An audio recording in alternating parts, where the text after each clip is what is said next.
आप सभी भाई बहनों का आध्यात्मिक ज्ञानात्मक चैनल की ज्ञान कक्षा में बहुत बहुत स्वागत है। आज की चर्चा का विषय है वैदिक दर्शन। वैदिक शब्द देखिए वेदों से लिया गया, यानी कि आध्यात्मिक ज्ञान से।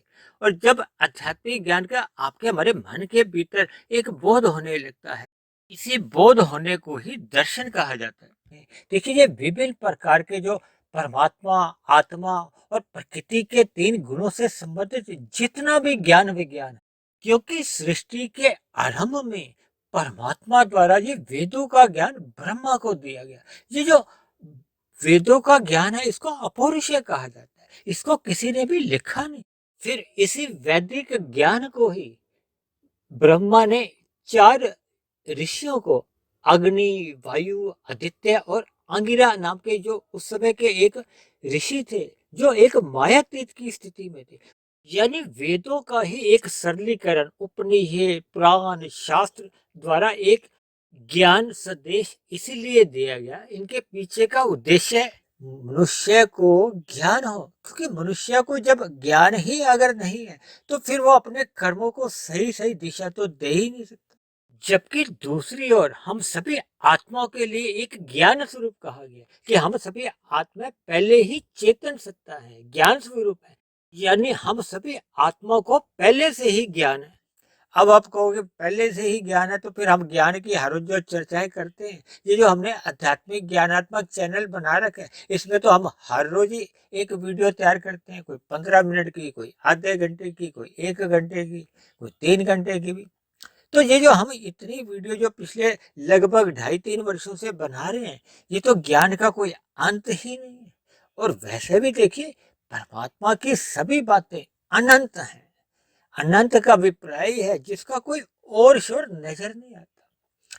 तो देखिए, मैं तो एक फिर भी मायाबद्ध हूँ। मायाबद्ध का अभिप्राय है कि मेरी आत्मा भी ये जो स्थूल शरीर, सूक्ष्म शरीर और कारण शरीर से एक बंधी हुई है।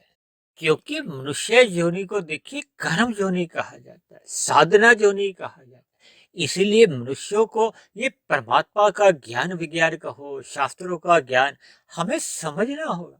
देखिए, एक साधारण मनुष्य है, जन्म के बाद जब 2.5-3 साल का हो जाता है, बच्चे को तो ऐसा ज्ञान नहीं होता, लेकिन उसके माता पिता उसको देखिए प्ले स्कूल में भेजते हैं, नर्सरी कक्षा में भेजते हैं। किस लिए? ताकि उसको ज्ञान आए, उठने बैठने का ज्ञान कह लो, उसकी दिनचर्या अच्छी हो, उसके व्यवहार में एक अनुशासन आए। देखिए, ज्ञान को अनुशासन से भी जोड़ा जाता है। देखिए, ज्ञान का कोई एक और सुर नहीं है। मैंने पहले भी आपको बताया कि मैं भी जो प्रतिदिन एक वीडियो तैयार करता हूँ, मुझे भी जैसे जैसे देखिए सत्संग करते रहने से, मैंने भी पिछले 20 वर्षों से शास्त्रों का बार बार अध्ययन किया, महापुरुषों का सत्संग किया, फिर किए गए सत्संग पर और जितना जितना ज्ञान मेरे पढ़ने में आता है, फिर उस पर जितना शोध करते करते, देखिए मैंने पहले भी आपको एक बार कहा था कि मैं पिछले तकरीबन 18-20 वर्षों से लगभग 1 डेढ़ 2 बजे तक उठ जाता हूँ, क्योंकि मेरी इन सभी बातों में, इन परमात्मा के विषयों को कहो, आत्मा का विषय हो या प्रकृति के ज्ञान विज्ञान का विषय, इसको समझने में जब आपकी हमारी जिज्ञासा होती है, तो फिर हम एक सहज ही ब्रह्म मुहूर्त में उठना आरंभ कर देते हैं। और ब्रह्म मुहूर्त में तो देखिए ये प्रकृति का एक शुद्धतम सत्वगुण की अवस्था होती है। दिन में तो देखिए रजोगुण की स्थिति होती है, और शाम को सूर्य ढलने पे तमोगुण की स्थिति होती है। तमोगुण को शास्त्रों में ही देखिए अज्ञानता से जोड़ा गया है। अज्ञानता का अभिप्राय अंधकार से होता है। शाम को जैसे ही सूर्य ढलता है तो अंधकार होता है। हम सर्वप्रथम क्या करते हैं कि हम अपने अपने घरों में बल्ब ट्यूब जलाते हैं। यदि हम गाड़ी चला रहे हैं तो हम अपने स्कूटर कार की एक लाइट ऑन कर देते हैं। और सड़कों पे भी देखिए सरकार द्वारा ये जो अलग अलग खंभे लगाए हैं, ये फिर शाम को अंधेरा होते ही ये जलने लगते हैं। तो इसका अभिप्राय क्या है कि आपके हमारे स्थूल शरीर को कार्य करने के लिए एक प्रकाश की जरूरत होती है। प्रकाश को ही ज्ञान से जोड़ा जाता है। और ज्ञान लेने के लिए मनुष्य को देखिए सत्वगुण में अपनी स्थिति मजबूत बनानी होती है। सत्वगुण को प्रकाश से जोड़ा जाता है, जबकि रजोगुण की स्थिति तो देखिए धुंधली स्थिति होती है, भ्रम की स्थिति होती है। ये जो जितने भी रजोगुणी मनुष्य है ना, इनको अक्सर शास्त्रों में भी कहा गया है कि इनको कर्म कांडों से जोड़ के रखो। अन्यथा ये जो रजोगुणी मनुष्यों का ज्ञान तो देखिए धुंधला होता है, आधा अधूरा ज्ञान भी आप कह सकते हो। तो फिर जब आधा अधूरा ज्ञान में, तो फिर आपके हमारे कर्मों की दिशा कभी कभी बिगड़ने का अंदेशा बना रहता है। देखिए आपके हमारे घरों में हमारी पत्नी खाना बनाती है, यानी कि गृहिणी को जब खाना बनाने का ज्ञान होता है तभी तो वो स्वादिष्ट खाना बनाते हैं। और यदि हम स्वयं खाना बनाते हैं, हमें खाना बनाने का ज्ञान नहीं है, ऐसी स्थिति में खाना तो देखिए बन जाता है लेकिन वो आधा अधूरा होता है, वो स्वादिष्ट नहीं बन पाता, यानी उसमें कुछ ना कुछ कमियां रह जाती हैं।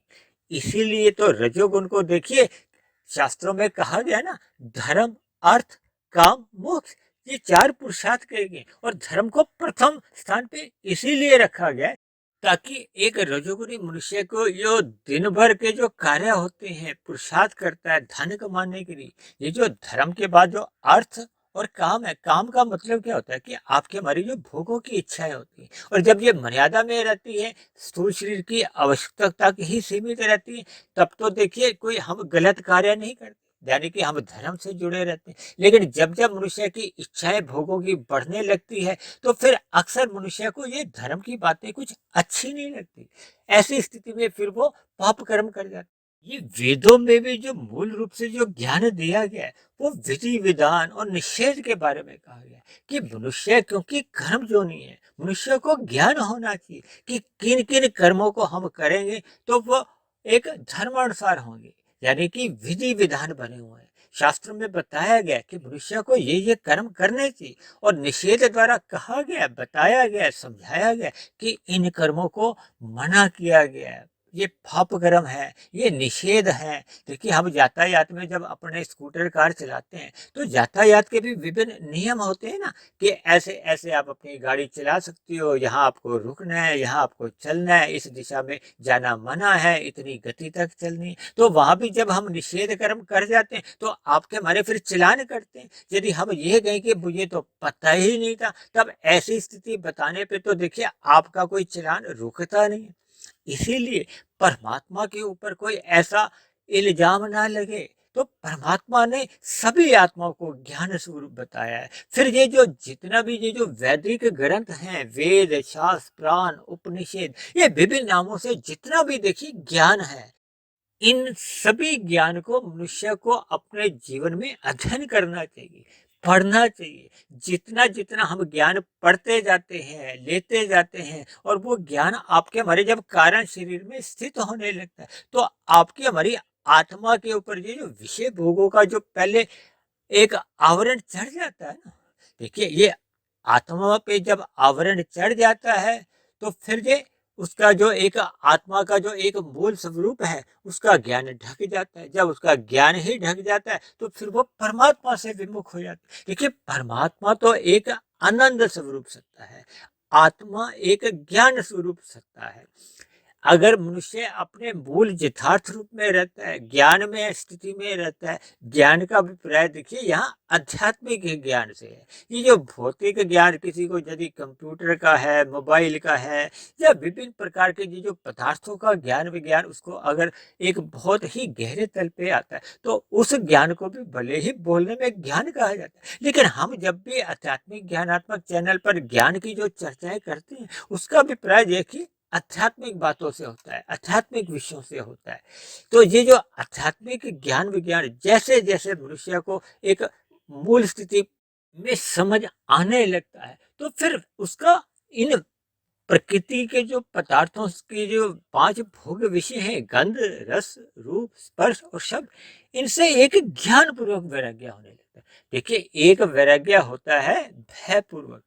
अब किसी को कोई मधुमेह का रोग है तो वो मिठाई खाने से अपने इंद्रियों को रोकता है भयपूर्वक कि वो इस मिठाई को खाएगा तो उसकी मृत्यु जल्दी आएगी। लेकिन जब मनुष्य को ज्ञान पूर्वक वैराग्य होता है तो उसके सामने मिठाई या ऐसे ही कुछ और विषय भी होने उपलब्ध होने पर भी उन पदार्थों का वो मर्यादा में संग करता है, शास्त्रों के अनुसार करता है, स्थूल शरीर की अवस्था अनुसार उनका एक संग करता है, ताकि उसके जीवन में किसी भी प्रकार की कोई अधोगति नहीं हो, किसी भी प्रकार का उसका जो एक ज्ञान है वो आवृत नहीं हो, उसका ज्ञान धुंधली स्थिति में नहीं पहुंचे।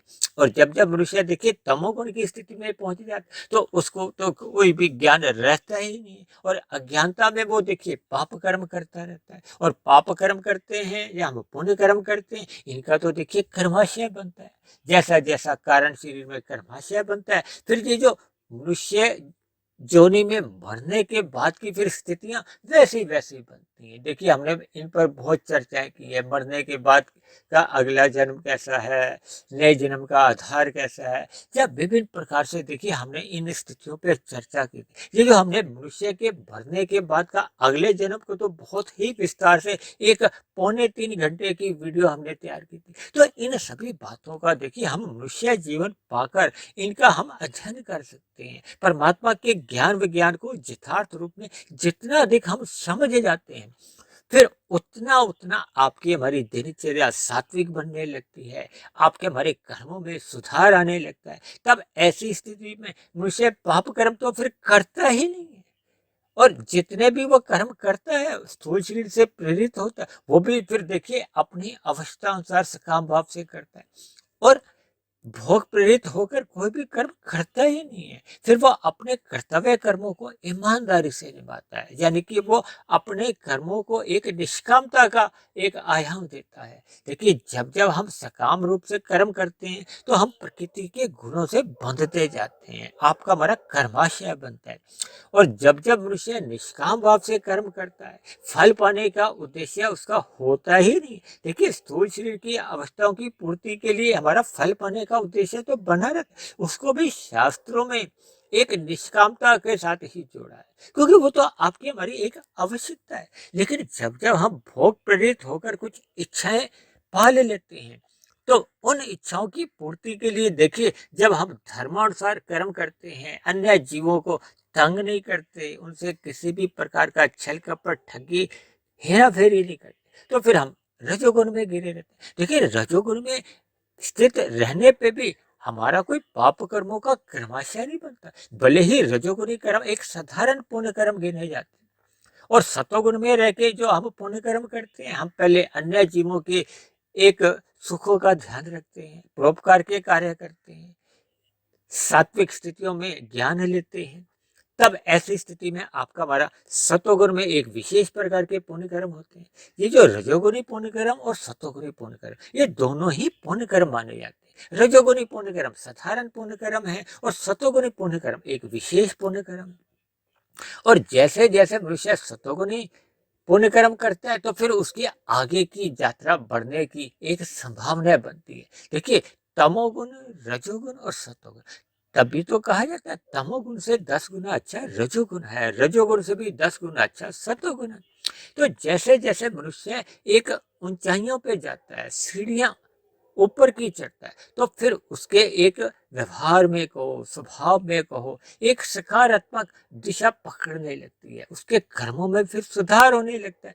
फिर वो ऐसी स्थिति में पहुंच जाता है कि तब फिर वो कर्म योग में स्थित हो जाता है। वो सत्वगुण से भी आगे की स्थिति है, जब मनुष्य निष्काम भाव से कर्म करता है। तो ये तभी संभव हो पाता है जब ज्ञान उसके कारण शरीर में एक संस्कार रूप में, एक स्वभाव रूप में टिक जाता है। अक्सर मनुष्य देखिए रजोगुणी मनुष्य जब जब सत्संग करता है तो उसको परमात्मा के विषय सुनने में एक अच्छा लगता है, लेकिन उसका सत्संग अक्सर बेमन से होता है, उसका ध्यान विषय भोगों की ओर भी होता है, परमात्मा की ओर भी थोड़ा बहुत होता है। लेकिन उसका अधिक जो ध्यान है वो विषय भोगों की ओर होने से वो सत्वगुण को हाथ लगा के फिर पुनः वापस लौट आता है, यानी कि वो अपने मूल दिनचर्या में कहो या अपने संसार में जल्दी से लौट आता है।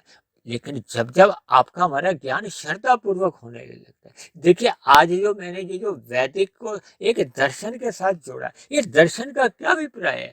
जैसे हमने कुछ दिन पहले एक वीडियो बनाई थी आत्म साक्षात्कार।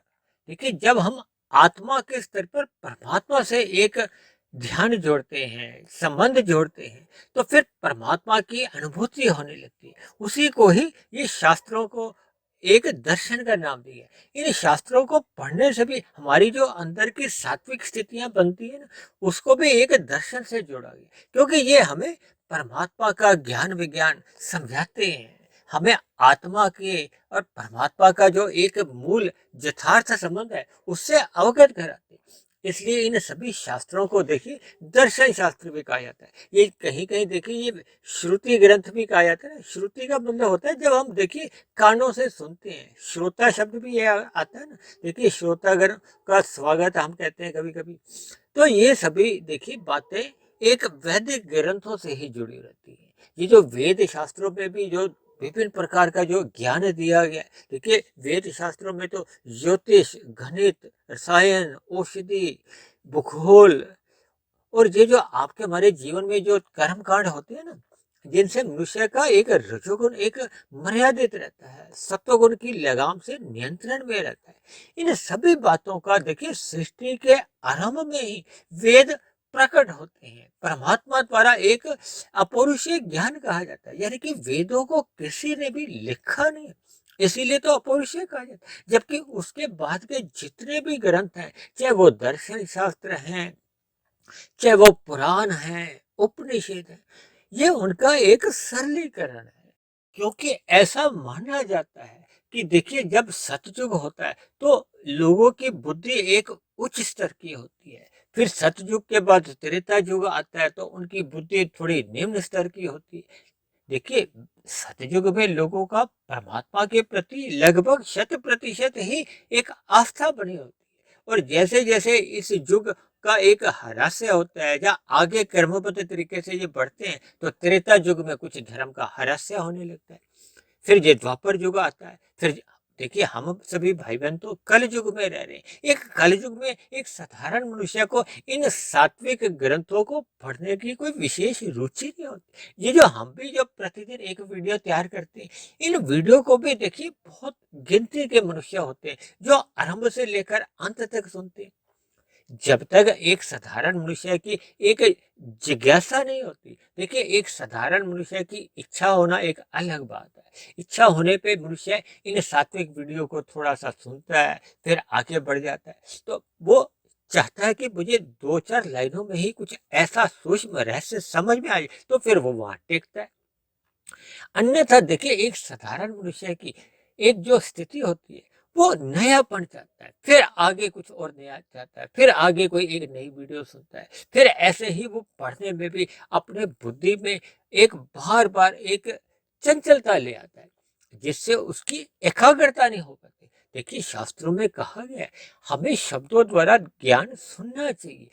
जब पढ़ने से भी हमें देखिए हमारे ज्ञान में वृद्धि होती है, लेकिन दोनों ही स्थितियों में हमें एक एकाग्रता बढ़ानी चाहिए। जितनी अधिक देखिए हम एकाग्रता लाते हैं तो फिर उसका जो एक परिणाम है या आपका हमारा जो एक ज्ञान का जो एक मूल रहस्य है या सूक्ष्म कड़ी है वो फिर हमें समझ में आने लगती है। देखिए मुझे अभी एक उदाहरण याद आ रहा है। जब हम छोटे छोटे बच्चे थे तो हम कभी कभी देखिए लेंस को सूर्य की रोशनी के आगे कुछ इस तरह लाते थे और फिर कार्बन पेपर वो या काला कागज वो जलने लगता था। तो इसका अभिप्राय क्या है कि उस सूर्य की शक्ति को कहो जो उसकी किरणों को जब हम एक जगह बहुत ही विशेष रूप से इकट्ठा करते हैं तो फिर उसका एक विशेष परिणाम आता है, फिर वो काले रंग का कागज जलने लगता है।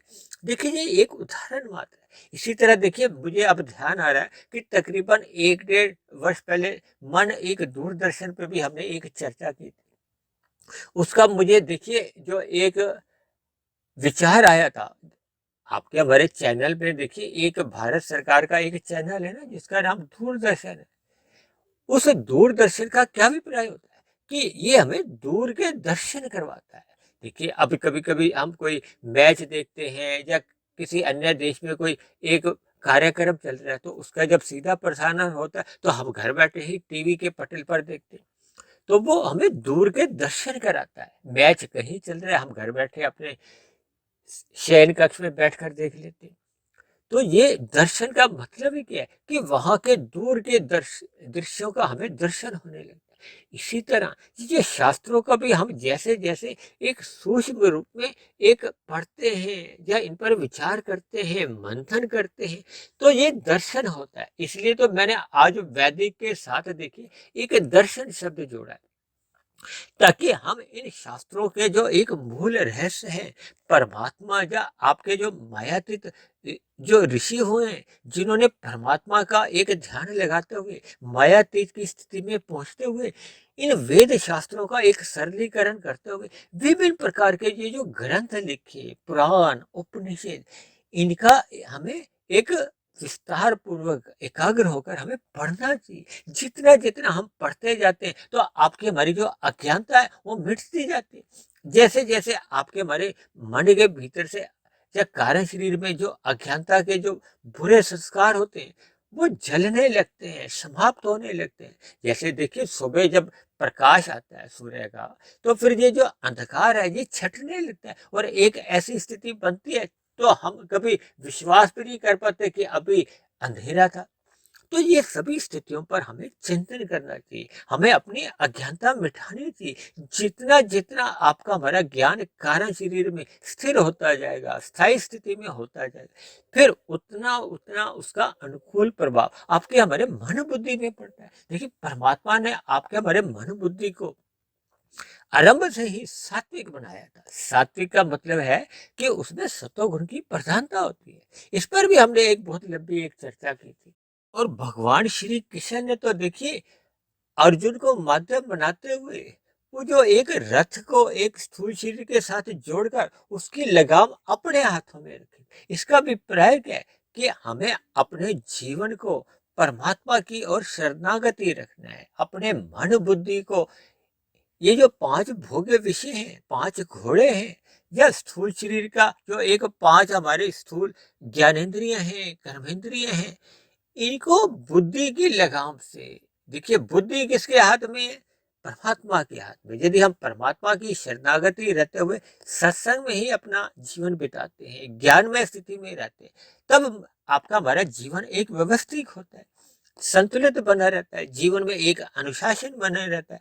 आपके हमारी जो दिनचर्या है जिसमें रजोगुण प्रधान होता है, तब फिर मनुष्य की जो एक गतिविधियां होती हैं वो धन कमाने के लिए एक मर्यादा में रहती है। अन्यथा क्या होता है कि मनुष्य पागलों की तरह देखिए धन कमाने में ही अपना जीवन व्यतीत करता है। वो दिन भर इतनी भागदौड़ करता है, यानी उसका लक्ष्य होता है मैं 2 के 4 बनाऊं, 4 के फिर 40 बनाऊं, 40 के मैं 4000 लाखों करोड़ों अरबों की वो एक दौड़ में कब अपने मिले हुए जीवन को खो देता है उसको पता ही नहीं चलता। देखिए कुछ मनुष्यों का तो स्वभाव होता है वो धन भी कमाते हैं, उस धन का एक उपयोग भी करते हैं, भले ही देखिए वो भोग करते हैं। लेकिन कुछ मनुष्य तो देखिए धन केवल संग्रह संग्रह करने में ही अपना जीवन बिता देते हैं और उसका अपना मिला हुआ जीवन कब वृद्धावस्था में पहुंच जाता है और वृद्धावस्था के बाद की जो एक स्थिति बनती है वो तो देखिए मृत्यु की ही बनती है और मृत्यु के बाद तो ये सभी भौतिक स्थितियां समाप्त समझी जाती है। क्योंकि आपका हमारा जो स्थूल शरीर है, जब स्थूल शरीर ही इन जो 5 भोग्य विषयों का एक भोक्ता होता है वही समाप्त हो जाता है। और वृद्धावस्था में तो देखिए एक सच्चाई ये भी है कि आपके हमारी जो स्थूल इंद्रिय इन विषय भोगों के साधनों का भोग करने में भी एक असमर्थ सी होती है, क्योंकि भोग्य इंद्रियां, ज्ञानेंद्रियां या कर्मेंद्रियां ये शिथिल अवस्था में होती है। इन सभी बातों को हम जितना गहराई से हम इन पर चिंतन करते हैं तो फिर ये जो शास्त्रों की जितनी भी कही गई बातें हैं, ये वैदिक दर्शन में जितने भी आपकी हमारी एक परमात्मा, आत्मा और प्रकृति के 3 गुणों का और आपके हमारे जो 3 शरीर है, स्थूल शरीर, सूक्ष्म शरीर और कार्य शरीर, इन सब के ऊपर जब हम चिंतन करते हैं तो मनुष्य को ऐसा बोध होने लगता है कि मनुष्य जोनि एक राजा जोनि है। मिले हुए मनुष्य जोनि के अवसर को हमें इन विषय भोगों की गलियों में यूं ही आवारागर्दी में नहीं बिताना चाहिए। हमें मिले हुए अवसर का लाभ उठाना चाहिए। मिला हुआ अवसर क्या है कि हमें आपको अपना सत्वगुण बढ़ाना चाहिए। जैसे जैसे आपका हमारा सत्वगुण बढ़ता जाता है तो आपका हमारा ज्ञान कहो या ये जो शास्त्रों का जो एक दर्शन है या समझ है वो बढ़ने लगती है। और जैसे जैसे आपकी हमारी समझ बढ़ने लगती है, सात्विक बुद्धि अपनी मूल स्थिति में आने लगती है, तो फिर वो मनुष्य इन 5 भोग्य विषयों से एक ज्ञान पूर्वक अपना वैराग्य बना लेते हैं।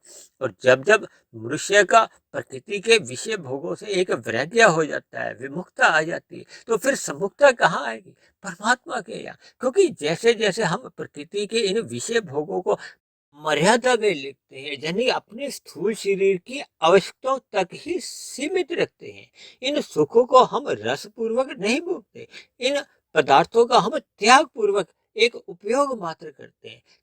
ऐसी स्थिति बने रहने से फिर मनुष्य को अपने कर्तव्य कर्मों का भी बोध बना रहता है। जैसे जैसे मनुष्य को कर्तव्य कर्मों का बोध बना रहता है, तो फिर वो अपने जीवन में किसी भी प्रकार के पाप कर्म नहीं करता, अन्य जीवों के दुखों का कारण नहीं बनता, वो ज्ञान में स्थिति में रहता है। जब जब मनुष्य का ज्ञान टिक जाता है, तो फिर प्रभु की भक्ति में मन उसका टिकने लगता है, क्योंकि अब उसका मन परमात्मा के अलावा और कहीं टिकता ही नहीं। परमात्मा की भक्ति में ही उसको एक आनंद की अनुभूति होने लगती है।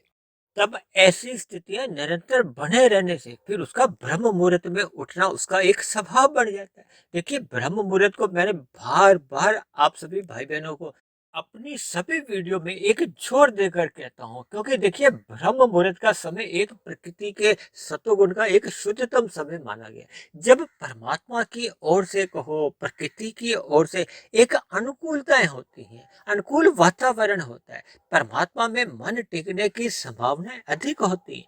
तब ऐसी स्थिति में देखिए, परमात्मा का फिर ज्ञान विज्ञान हमें समझ में आने लगता है। तो फिर इन पदार्थों से कहो या प्रकृति के कहो या प्रकृति के विषय भोगों से मनुष्य का सहज ही वैराग्य एक टिकने लगता है। देखिए, ये सुबह का जो एक समय होता है, ये विद्या ग्रहण करने के उद्देश्य से बहुत ही अच्छा माना जाता है। देखिए, आरंभ में तो देखिए गुरुकुल में जो शिक्षा दी जाती थी, तो वहां तो देखिए बच्चों को ब्रह्म मुहूर्त में ही उठना पड़ता था, और ब्रह्म मुहूर्त में देखिए भौतिक शिक्षा के साथ साथ इन शास्त्रों का भी ज्ञान दिया जाता है। ये जो वेदों से ही देखिए ये विद्यालय शब्द बना है, विद्या शब्द बना है, ये जो विद्यार्थी शब्द है, ये विद्वान शब्द है। देखिए, इन सभी बातों पर आप जैसे जैसे चिंतन करोगे, यानी कि इस वैदिक दर्शन पर आप जितना जितना अपना ध्यान केंद्रित करते हो, तो इन सभी कड़ियों से आप जुड़ने से आप पाओगे कि ब्रह्म मुहूर्त का कितना अधिक महत्व है। ब्रह्म मुहूर्त में ही देखिए हमें परमात्मा से जुड़ने में एक अनुकूलताएं मिलती हैं। परमात्मा की कृपाएं आपके हमारे बनी रहती हैं। परमात्मा में ध्यान लगाना एक आसान होता है। देखिए, आरंभ में ही ये जो गुरुकुल में जो शिक्षाएं होती थी, वो तो ब्रह्म मुहूर्त में होती थी। उसी से ही शिक्षा लेते हुए ये आरंभ में जितने भी देखिए ये स्कूल है, ये लगभग सतोगुण के समय में ही खुलते थे। ये 7 बजे लगभग विद्यालय खुल जाते थे। ये तो अब जैसे जैसे स्कूलों की संख्या का कुछ कमी होने लगी, तो अब दोपहर को भी ये शिक्षा दी जाती है, यानी कि दोपहर की एक शिफ्ट में भी ये स्कूल चलने आरंभ हो गए। तो यानी मेरा कहने का अभिप्राय है कि ये जो स्कूल कॉलेजों में भी देखिए सुबह के समय को एक अधिक महत्व दिया जाता है, यानी कि ज्ञान हमें सुबह एक अच्छे वातावरण में एक जल्दी समझ में आ जाता है, और बिना ज्ञान के देखिए हमारे ना तो कर्मों में सुधार हो सकता है और ना ही परमात्मा की आपको हमें कुछ समझ आती। परमात्मा की समझ आने का अभिप्राय है कि परमात्मा की भक्ति फिर तब तक आरंभ ही नहीं होती, परमात्मा की सम्मुखता ही हमारे आपके जीवन में बन नहीं पाती। इसलिए मेरी आप सभी भाई बहनों से विनती है कि इस वैदिक ज्ञान के जरिए मैं आपको यही संदेश देना चाहता हूँ कि हमें शास्त्रों का अध्ययन करना चाहिए। आप आध्यात्मिक ज्ञानात्मक चैनल पर जो प्रतिदिन एक वीडियो ब्रह्म मुहूर्त में प्रसारित की जाती है, चाहे आप इन वीडियो को सुनो या इसी प्रकार की जो सात्विक साहित्य हैं, उनको हमें पढ़ना चाहिए, सुनना चाहिए, फिर उस पर हमें चिंतन करना चाहिए, मंथन करना चाहिए, शोध करना चाहिए। जैसे जैसे आपको परमात्मा का ज्ञान विज्ञान यथार्थ रूप में समझ आने लगता है, ये ज्ञान की सभी कड़ियां कड़ियां का अभिप्राय मेरा है कि आत्मा और परमात्मा का जो एक सजातीय संबंध है, और प्रकृति के जो 3 गुण हैं, तमोगुण, रजोगुण और सतोगुण, इनके कैसी कैसी स्थितियां बनती हैं, और इन गुणों से ही आपके हमारे जो 3 शरीर बने हैं, स्थूल शरीर, सूक्ष्म शरीर और कारण शरीर। स्थूल शरीर की मृत्यु आ जाती है, इसका हम सभी भाई बहनों को बोध है, और सूक्ष्म शरीर और कारण शरीर में जैसे जैसे आपका हमारा कर्माशय होता है, संस्कार बने होते हैं, फिर मनुष्य योनि के मरने पे ही फिर आगे की जो स्थितियां बनती हैं 84 लाख प्रकार की योनियों का, तो इन सभी का हमें जब ज्ञान विज्ञान समझ में आ जाता है तो फिर मनुष्य अपने मिले हुए जीवन को यूं ही व्यर्थ विषय भोगों की गलियों में एक नहीं बिताता। तब ऐसी स्थिति में उसका परमात्मा की ओर सहज ही सुमुखता बढ़ने लगती है।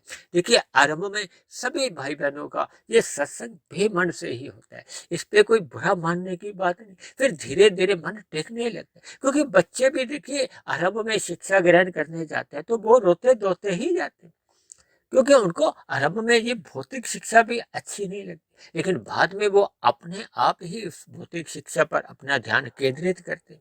इसी तरह जब आपका बेमन से किया गया सत्संग भी धीरे धीरे एक टिकने लगता है तो फिर वो मन टिकने पे फिर वो हमें परमात्मा की जो एक सम्मुखता करवाने लगता है, और सम्मुखता बने रहने से फिर सहज ही परमात्मा से हमारी एक प्रीति होने लगती है, क्योंकि आत्मा के ऊपर से जब ये पदार्थों का या विषय भोगों का आवरण उतरने लगता है तो फिर आत्मा अपने ज्ञान में स्थिति में आने लगती है। ज्ञान में स्थिति का जब अधिक अनुपात परमात्मा की ओर हो जाता है तो फिर परमात्मा में सहज ही आपकी हमारी प्रीति कहो, भक्ति कहो, उपासना कहो, अपने आप ही होने लगते हैं। क्योंकि देखिए आत्मा और परमात्मा में एक सजातीय संबंध है, दोनों एक ही जाति के हैं।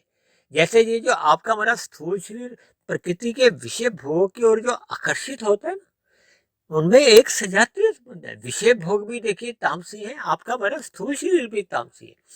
इसलिए मेरी आप सभी भाई बहनों से विनती है कि मिले हुए जीवन का सदुपयोग करते हुए इन शास्त्रों के साथ अपना संबंध बनाए रखें। देखिए स्थूल शरीर के स्तर पर तो जब दो मित्र मिलते हैं या हम रिश्तेदारों में कहीं आना जाना होता है तो हम अक्सर कहते हैं कि आपके दर्शन हुए।